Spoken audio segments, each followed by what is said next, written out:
Frank indicted in Phagan case, Atlanta Constitution, Sunday, May 25, 1913. He will not go to trial before the latter part of June, according to Solicitor General Dorsey.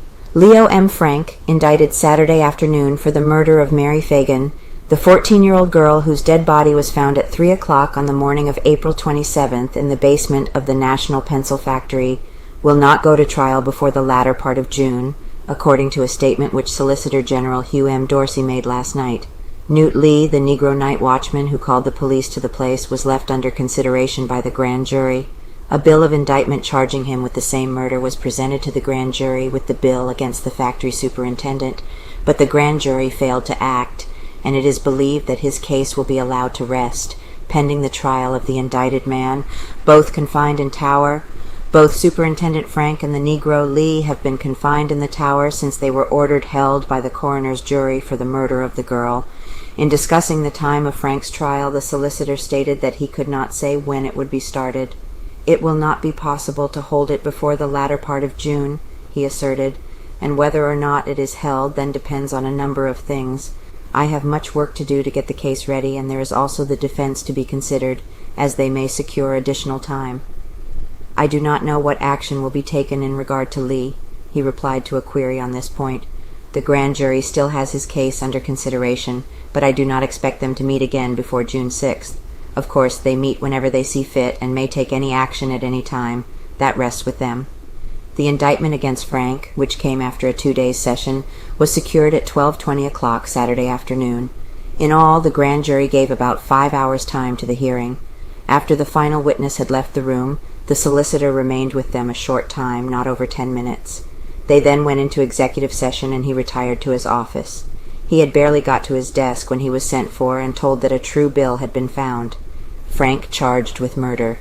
The true bill formally charges that Leo M. Frank did murder in the county aforesaid, Fulton, state of Georgia, on the 26th day of April in the year of our Lord 1913 with force of arms. He did unlawfully and with malice aforethought kill and murder one Mary Phagan by then and there choking her, said Mary Phagan, with a cord that he placed around her neck.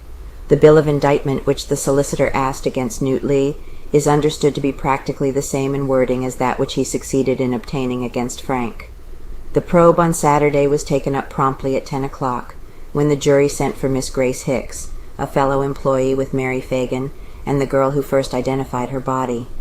A few minutes later she was excused, and E.F. Holloway, day watchman at the factory, was called to the stand. M.B. Darley was then called into the room. He was followed by court stenographer Perry, who made an official record of the testimony at the coroner's inquest. Miss Montine Stover, who recently told detectives that she visited the pencil factory on South Forsyth Street at about 10 minutes after noon and waited for 10 minutes in Frank's office, was the next witness. She declared that no one was in the office and that she left after coming to the belief that the place was deserted for the day. Harry Scott, Pinkerton detective, was next called. He was followed by City Detective B.B. Hazlett and by J.M. Gant, both of whom are believed to have testified as to Frank's demeanor on the afternoon before the tragedy was discovered.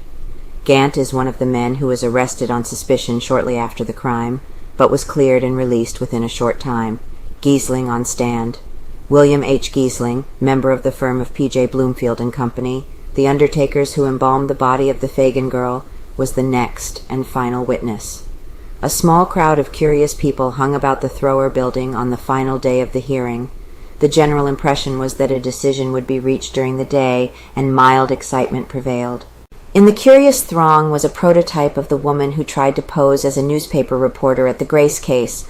The make-believe newspaper man on this occasion was a young fellow with thick eyeglasses.